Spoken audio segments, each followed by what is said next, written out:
You are now listening to About That Business, hosted by Rom Wills. Rom Wills is an entrepreneur and personal coach who has helped people reach their fullest potential personally and professionally. Take it away, Rom.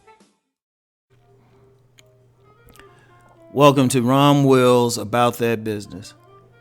Setting financial goals.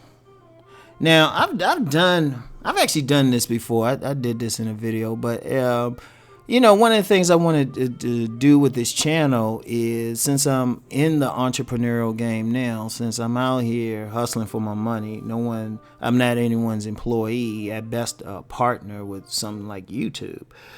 But one of the things I want to let you know how I'm doing and what I'm doing. Now, for the month of September, I made my sales go. For the month of September, I made my sales go rather easily. But then in August, I lowered my sales goal. I lowered it because I got a sales goal for the year, and I was at a pace to make it. I'm at a good pace to make it.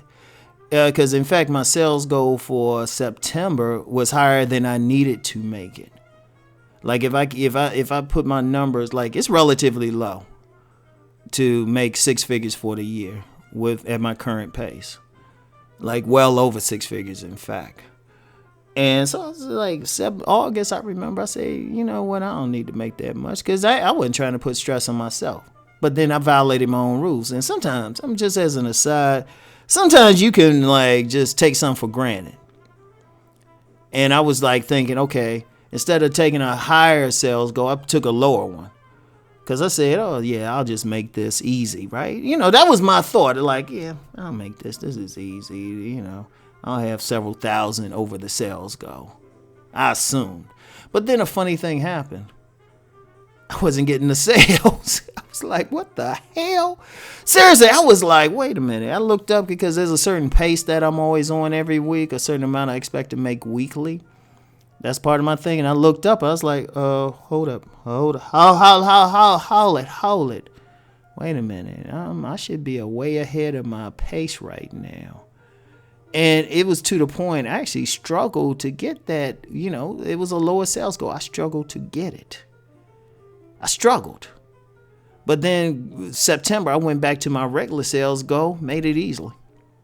I made it before the end of the month. Everything now is gravy, or everything, for September was gravy after a certain point.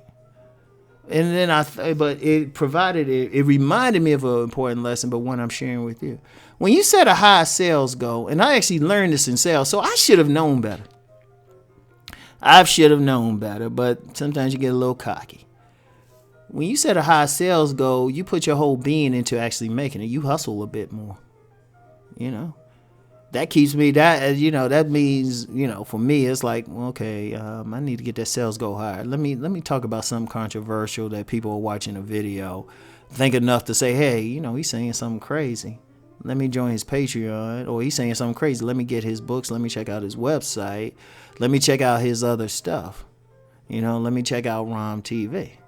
All of a sudden, I was like, because that's what it does. If I do a controversial video or something where people are talking, I'll make money. In fact, somebody hit me up the day I'm recording this. They say they making money off my videos. I was like, shit, off the subjects I'm bringing up, which I'm cool with. I want to share the wealth. But, I just thought about it. I was like, you know what? I got to keep that goal anyway. And if I get over, that's actually better. Because sometimes if you set a low goal, your body will do it. Okay, like, let me give you an example. I worked in gyms, had sales goals, right? Now, say normally my sales goal is 50 sales a month. And I usually make that because I'm always hustling. I'm making phone calls. But then one month I say, I usually make that. Let me just make it real low, 20. I'll be struggling with it because you know why? I'm not putting that same energy into it. I don't have that same sense of urgency. I'm not going the extra step. See, sometimes when you have set a low bar, you play up to that bar. You just do just enough because you figure, oh, it's a low bar, I can clear it easily. Then you get lazy. But me setting the goal back to my normal goal, it was like, oh, okay, let me do this. Let me push along.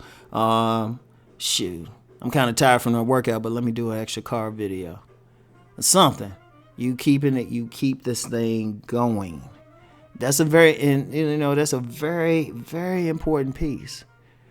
Set that goal. Write that goal down. Like my sales goals for the month is right over my computer. Right where I can look up right now where I'm making this podcast and see it. And I keep it right there all the time. That way it's like it's going in my mind even if I'm not consciously thinking about it. You will do it. If you set that idea to do it, boom. You'll make it happen. You'll make that extra phone call. You'll do that extra step.